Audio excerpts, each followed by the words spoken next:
شلون يصير؟ السلام عليكم الأعزاء ورحمة الله وبركاته. يسلمك يا حبيبي. قد أدلي ببعض الانطباعات عن زميلتنا وأختنا العزيزة فرقد، لكنه حتما راح يكون بها انحياز تام لشخصيتها، لأنه فرقد من خلال سردها أنه هي حاليا تشغل منصب نائب رئيس اتحاد الصحفيين العراقيين نينوى.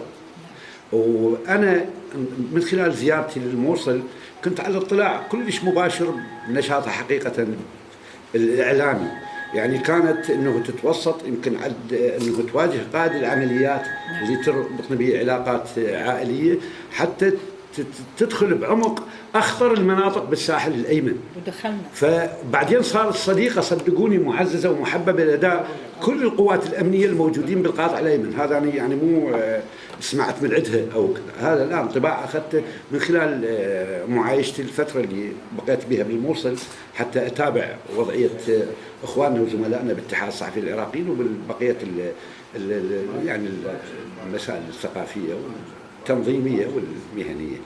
فأنا يعني حقيقة تتمتع بالجرأة، تتمتع بالشجاعة، يعني شجاعة ما لها نظير. يعني أنا مو لأنه هسه قاعد يعني، بس حقيقة انطباع أخذته بالملموس يعني. وأيضا جريئة واجتماعية، ذات عرف اجتماعي كلش رائع يعني رغم أنه هي مرة يعني عندها حضور حقيقة اجتماعي معروف عند الموصل كلها. يعني أنا في اليوم من الأيام دا أكلف قائد العمليات، أعتقد صار اتصال بي نعم.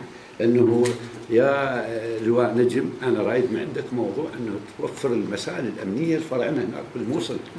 وكان أكو توجيه من المحافظ اللي يقوم مقام محافظ أمين الفلش وقائد الشرطة حقيقة عميد واثق، ناس يعني انطباعهم وتعاونهم جدا ملموس وثري كان.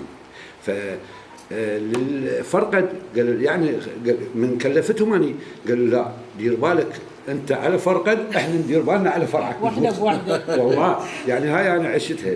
وايضا كانت خليه نحل متنقله يعني للامانه، يعني ساعتين بالموصل ورا ساعتين تلقاها باربيل درجه فعاليه لكون انه يمكن اعتقد هناك مقر. نعم مقر الشرطه. نعم. وفي يوم من الايام هم مر يمكن الاستاذ علي بظرف معين. نعم. صار تنسيق. نعم. حتى تلتقي ست فرقد والاستاذ علي اعتقد ويمكن رئيس فرعنا مو كان وياكم. نعم. التقوا بالقائد العمليات وكان موجود يعني الى حضور ايضا. هم الحمد لله يعني القيادات الامنيه كلش متساهلين معانا بنقل الصوره يعني. الحمد لله. وتعاونهم يعني مطلق، انهم يقولوا لي انه انت قد ما تنظر ست فرقد بالعين الرعايه، احنا نرعى فرعكم بالاتحاد.